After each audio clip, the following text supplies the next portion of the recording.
오늘 말씀의 제목은 초대교회의 갈등과 해결이라는 제목입니다. 따라합시다. 갈등과 해결. 로마서를 이끌어가는 말씀은 로마서 1장 17절입니다. 복음에는 하나님의 의가 나타나서, 하나님의 의라고 하는 주제거든요. 누가 하나님께서 보시기에 의로운 사람인가? 하나님 앞에서 의로운 사람은 누구인가? 여러분, 누가 하나님 보시기에 의롭다함을 얻어서 구원받아 천국을 갈 수 있느냐 하는 주제를 다루는 것이 로마서의 말씀인데, 로마서 1장 17절이 로마서 16장까지 전체 내용을 주관해 갑니다. 복음에는 하나님의 의가 나타나서 믿음으로 믿음에 이르게 하나니 오직 의인은 믿음으로 말미암아 살리라. 의롭다고 되는 것은 하나님을 믿는 믿음으로 말미암아 되는 것이다. 이렇게 딱 선포해 놓고 그리고 로마서를 쭉 풀어나갑니다. 사도행전을 이끌어가는 말씀은 사도행전 1장 8절입니다. 오직 성령이 임하시면 너희가 권능을 받고 예루살렘과 온 유대와 사마리아와 땅끝까지 이르러 내 증인이 되리라. 예루살렘, 이 사도들이 살고 있는 도시죠. 유대, 그 사도들이 살고 있는 나라입니다. 사마리아, 이웃 나라입니다. 땅끝까지.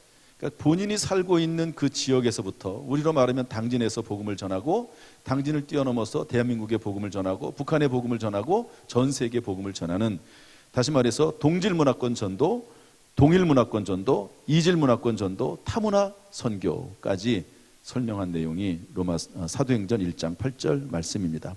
그래서 여러분, 사도행전을 이 관점으로 살펴보면은요, 예루살렘 전도할 때까지가 딱 나옵니다. 그리고 어느 순간에 예루살렘을 떠나서 이제 유대 전도하는 내용이 나오고요. 그리고 그게 끝나면 사마리아 전도하는 내용이 나옵니다. 그리고 나서 사도 바울을 통해서 전 세계에 복음을 증거하는 타문화권 선교가 나오는 거죠. 그래서 이 사도행전 1장 8절은 사도행전을 이끌어가는 말씀입니다. 우리가 새벽에 사도행전 강의의 말씀을 하고 있는데, 지금까지의 내용을 조금 정리하면 이렇습니다. 예수님께서 부활하시고 하늘로 올라가시면서 제자들에게 예루살렘을 떠나지 말고 약속하신 성령을 기다리라, 그 말씀을 듣고요, 예루살렘을 떠나지 않고 열심히 마가의 다락방에 모여서 기도합니다. 기도하는 중에 성령의 충만함을 받죠. 성령은 뭡니까? 하나님의 영이죠. 성령의 충만함을 받고 몰려든 사람들에게 베드로가 설교했더니 그날 3,000명이 마음에 찔려서 회개하고 예수를 믿습니다. 그리고 나서 베드로가 하루에 3번씩 성전에 가서 꼭 기도를 했는데, 성전 미문, 아름다운 문이라는 문이죠. 그 미문에서 구걸하던 거지, 나면서부터 걷지 못해가지고요, 사람들이 데려다가 성전 문 앞에다 갖다 놓으면, 그러면 구걸해서 먹고 사는 그 사람을 보는 순간, 아, 이 사람 속에 믿음이 있구나.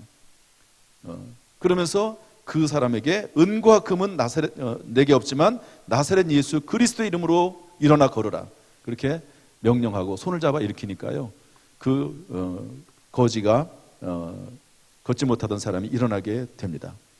이 사건으로 인해서 5,000명이 더 예수를 믿게 됩니다. 이것은 어린아이들하고 여자들을 뺀 숫자거든요. 그 당시에는 남자들만 숫자를 셌으니까 20살 이상만.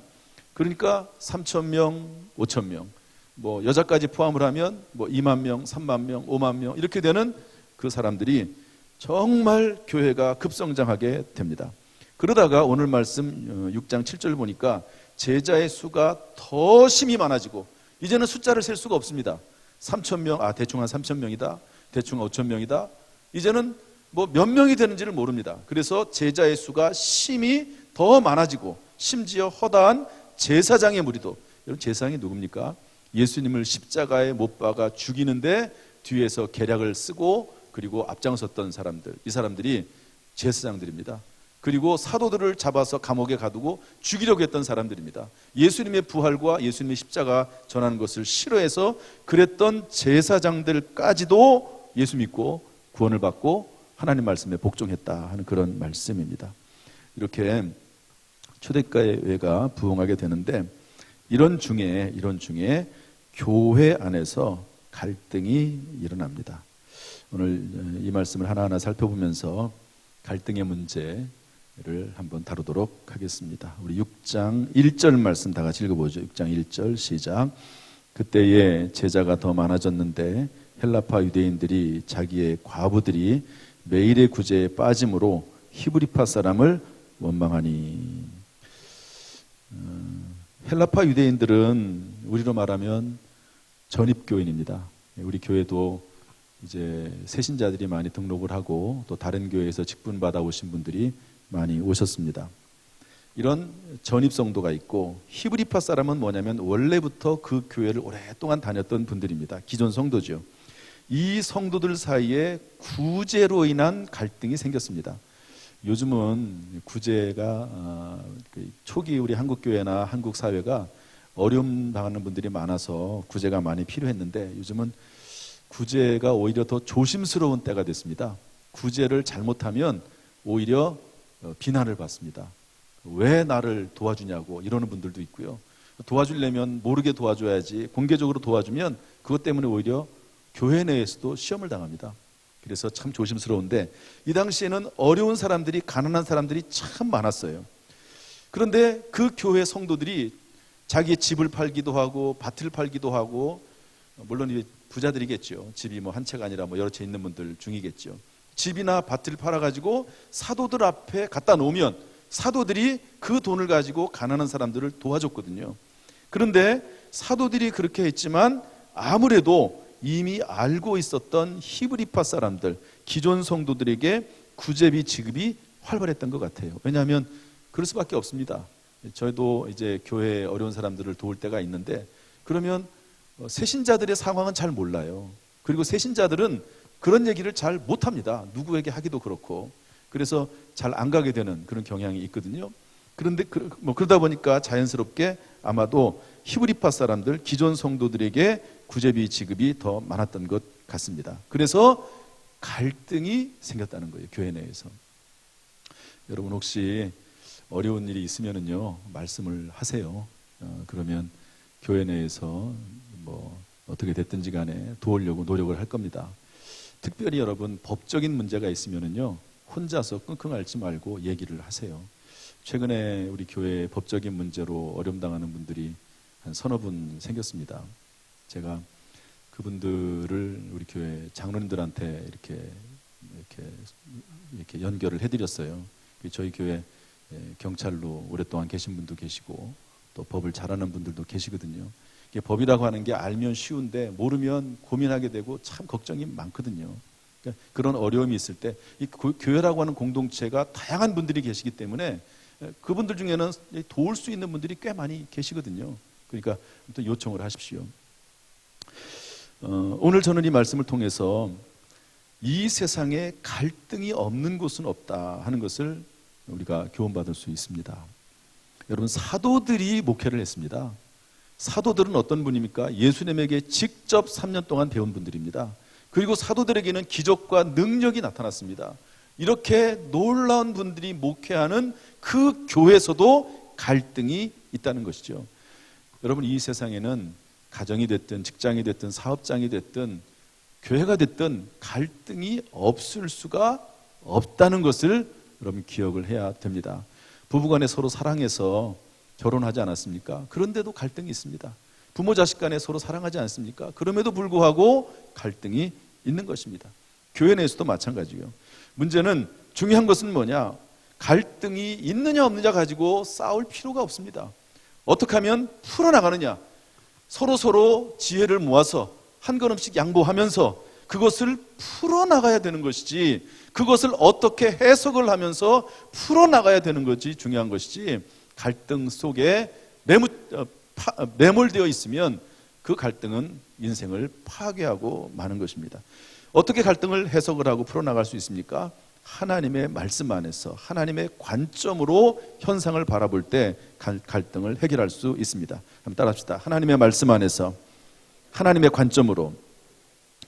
요셉이라고 하는 사람은 형들에게 팔려서 애굽으로 가서 노예 생활했습니다. 얼마나 억울합니까? 거기서 성실히 일했는데 주인의 아내가 동침하자고 요구하는 것을 뿌리쳤는데요, 그것이 오히려 문제가 돼가지고 자기가 뒤집어 쓰고 감옥에 들어갑니다. 그래서 종살이, 노예생활, 옥살이 하는데 13년을 소비합니다. 얼마나 억울하겠습니까? 17살의 어린 나이에 30살이 될 때까지 그 고생을 하거든요. 그러다가 하나님의 은혜로 정말 갑작스럽게 발탁되어서 애굽이라고 하는 나라의 총리가 되지 않습니까? 정말 하나님의 은혜죠. 그리고 나서 형들을 다시 만납니다. 인간적인 면으로 볼 때는 뭐 당장 쳐 죽이고 싶은 그런 사람들이죠. 그런데 형들을 만났을 때, 두려워 떨고 있는 형들을 만났을 때 요셉이 뭐라고 말하죠? 형들, 염려하지 마세요.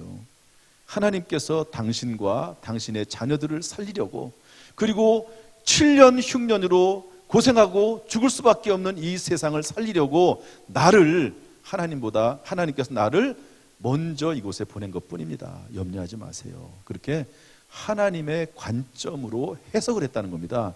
따라합시다. 하나님의 관점으로 해석을 했다. 여러분, 그래야지만이 과거가 이해가 됩니다. 그래야지만이 과거를 이해할 수 있는 것입니다. 현재의 상황을 어떻게 풀어나가야 될지를 알 수가 있는 것이죠. 여러분, 하나님의 말씀 가운데 하나님의 관점으로 과거를, 현재를 해석할 수 있는 지혜와 능력과 믿음이 있기를 주님의 이름으로 축복합니다. 다니엘 세례기도회 때 자두라고 하는 분, 전 가수였죠. 이분이 사모가 돼가지고 간증을 했습니다. 제가 이 간증을 들으면서 하도 많이 감동을 받고 또 눈물을 흘려서 또 말씀을 드립니다. 이분은 뭐 워낙 쾌활하게 막 말씀을 하고 이렇게 또 찬양도 하고 그러는데요. 그 의미는 상당히 감동적이고 깊습니다. 이분이 사모가 됐는데도 불구하고 기쁨이 없어요. 마음에 기쁨이. 좋은 일이 일어나지 않으면 기쁨이 사라집니다. 안 좋은 일이 생기면 몸과 마음이 완전히 침체가 돼가지고 우울하고 분노심까지 생기는 그런 분이었는데요. 이분이 어느 날 깨닫게 됐어요. 어떤 깨달음이냐? 나는 내가 느끼는 나가 아니라 하나님이 말씀하시는 나다. 한번 따라합시다. 나는 내가 느끼는 내가 아니라 하나님이 말씀하시는 나다. 무슨 말입니까? 여러분, 우리의 마음속에는 우리의 감정이 이렇게 막 요동하게 돼 있거든요. 기쁠 때는 기쁘고 안 좋을 때는 슬프고 막 이렇습니다. 그래서 우리의 감정은 요동하게 돼 있습니다. 그런데 감정으로 나를 평가하지 말고, 내가 기쁘다고 해서 그 기쁨이 나가 아니고, 그리고 내가 슬프다고 해서 그 슬픔 속에 있는 내가 아니고, 하나님이 말씀하시는 내가 진정한 나다라고 하는 것을 확신할 때 이분이 항상 감사할 수 있었다고 하는 것이죠. 예를 들어서 요한복음 1장 12절 말씀 보면은요, 영접하는 자 곧 그 이름을 믿는 자들에게는 하나님의 자녀가 되는 권세를 주셨으니. 그렇지, 나는 하나님의 자녀지. 로마서 8장 28절, 하나님을 사랑하시는 자, 하나님을 사랑하는 자 곧 그 뜻대로 부르심을 입은 자들에게는 모든 것이 합력하여 선을 이루느니라. 그렇지, 하나님께서 모든 일을 합력해서 선을 이루게 하시는데 그 일을 누구에게 하시는가? 바로 나에게 하시지. 이렇게 말씀에 근거해서 자기 자신을 판단하고 자기 자신을 정의를 내린다는 거죠. 그리고 나서는 마음에 기쁨이 생기고 그 기쁨이 변함이 없었다 하는 이야기를 간증하는 것을 듣고 얼마나 감사한지. 여러분, 저나 여러분이나 다 부족하지 않습니까? 죄인이지 않습니까? 그런데 예수 그리스도께서 우리를 위해서 십자가에서 죽으심으로 말미암아 칭의, 의롭다고 하셨다는 겁니다. 의롭다고. 하나님이 의롭지 않음에도 불구하고 의롭다고 여겨주시고, 그리고 하나님의 자녀로 삼아주신 것 아닙니까? 그런 것을 생각을 하면 얼마나 감사가 됩니까? 내가 느끼는 내가 아니라 하나님이 말씀하시는 내가 진정한 나임을 깨달을 때 기쁨을 우리가 누릴 수가 있게 되는 것이고, 갈등을 해결해 나갈 수 있는 단초가 되는 것입니다. 여러분, 이렇게 말씀 안에서 하나님의 관점에서 현재와 과거를 해석할 수 있게 되기를, 또 미래를 바라볼 수 있기를 주님의 이름으로 축복합니다. 우리 2절 말씀 읽어보겠습니다. 오늘 한 구절 한 구절 좀 살펴보죠. 2절 말씀 다 같이 시작. 12사도가 모든 제자를 불러 이르되 우리가 하나님의 말씀을 제쳐놓고 접대를 일삼는 것이 마땅하지 아니하니. 사도들은 하나님의 말씀을 제쳐놓고 접대, 여기 접대라고 되어 있는데 여기 앞에 이라고 써 있죠. 그 이를 쭉 내려가면 재정출납 이렇게 되어 있습니다. 다시 말해서 하나님의 말씀을 제쳐놓고, 하나님의 말씀은 소홀히 하면서 재정출납, 구제하는 일에 열심을 내는 것은 마땅하지 않다. 우리의 본래 직분은 하나님 말씀을 전하는 거고 기도하는 일인데, 재정 업무를 보다가 하나님의 말씀을 제대로 가르치지 못하면 이것은 잘못된 거다. 이렇게 깨달았다는 겁니다. 깨달았다는 거예요. 여러분, 갈등이 있었지만 그 갈등을 통해서 문제가 있었지만 그 문제를 통해서, 고난이 있었지만 그 고난을 통해서 깨달을 수 있다면 그것이 바로 은혜입니다. 그래서 사도들은 집사를 세워서 접대의 사역을 맡기고 재정 출납을 맡기고 자신들은 말씀과 기도에 전무했습니다. 여러분, 교회는요, 일반 회사는 뭐 사장이 재정적인 업무를 주관해서 볼 겁니다. 그러나 교회는 담임 목사가 재정 업무를 보는 곳이 아닙니다. 물론 결제는 하지요. 행정적인 책임자니까. 그러나 그 모든 권한과 또 실제적인 책임은 재정부에 있는 것입니다. 그래서 집사를 세워서 재정 업무를 맡기고 본인들은 말씀과 기도에 힘썼다는 것이죠. 여러분, 여기서 우리가 발견할 수 있는 교훈은 뭐냐면 깨닫는 것이 은혜요 축복이라는 겁니다. 따라합시다. 깨닫는 것이 은혜요 축복이다.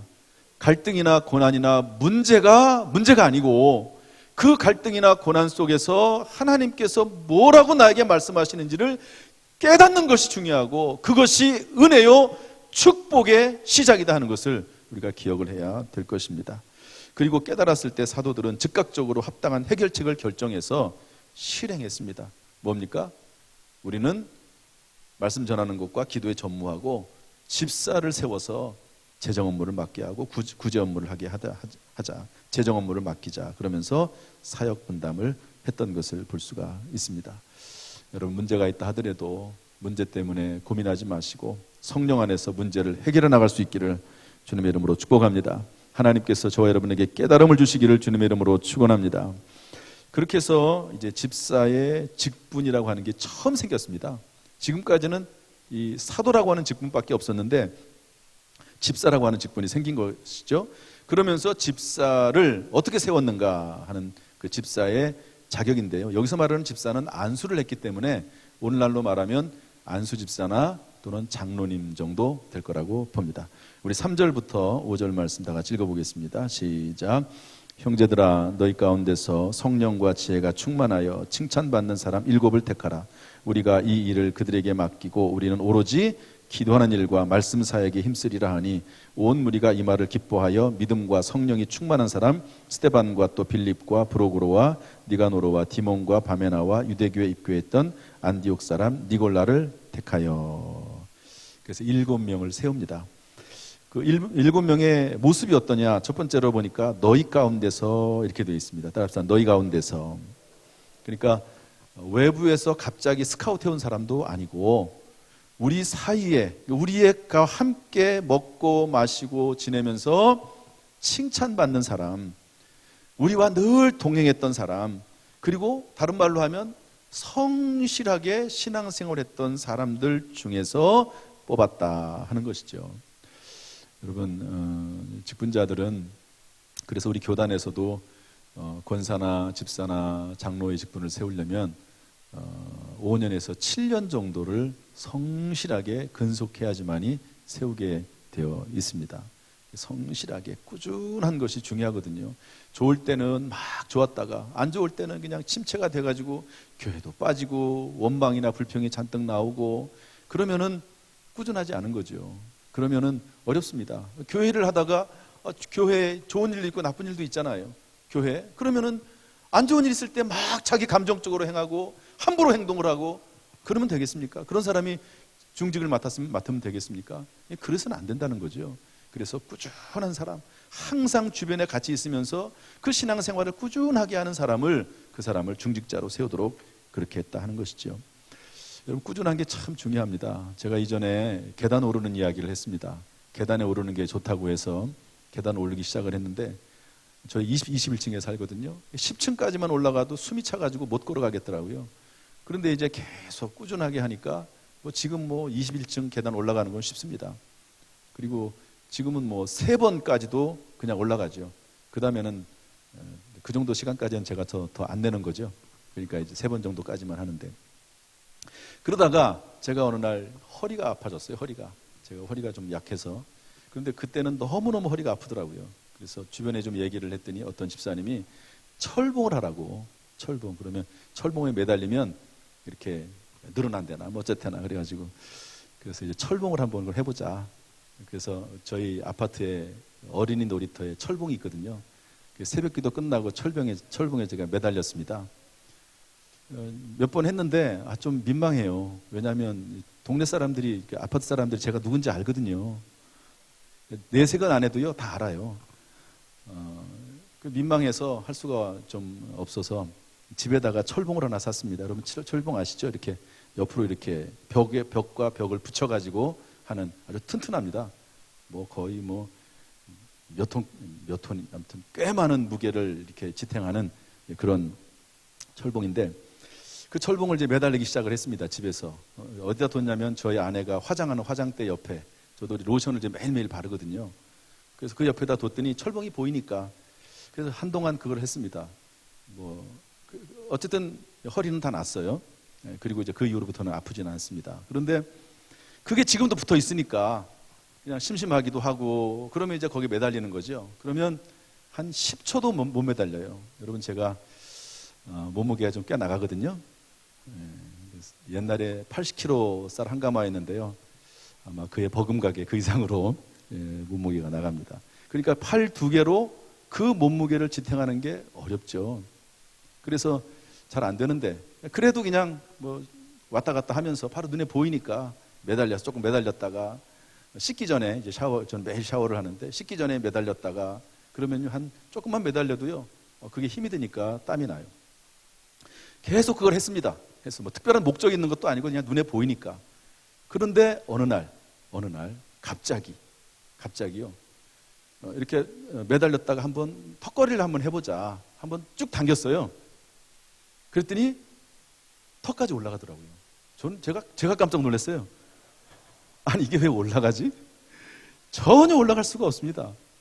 그러더니 지금은 2개를 하고요, 3개를 합니다. 여러분, 제 몸무게를 이 2팔로 3번 이렇게 한다는 게 쉽지 않아요. 물론 몸이 가볍고 팔 힘 있는 분들은 쉽게 하겠지만 어렵습니다. 그런데 지금은 3개까지 되는 거예요. 제가 너무너무 놀래가지고. 그런데 이게 왜 그렇습니까? 조금씩 꾸준하게 변함없이 하면은 어느 순간 되더라고요. 여러분, 영어도 그렇다고 그래요. 이게 한꺼번에 영어가 들리는 게 아니고 계속 안 들린답니다. 안 들린대요. 포기할 정도가 될 때까지 안 들린답니다. 그런데도 불구하고 꾸준히, 그럼에도 불구하고 조금씩 하다 보면 어느 날 갑자기 들린답니다.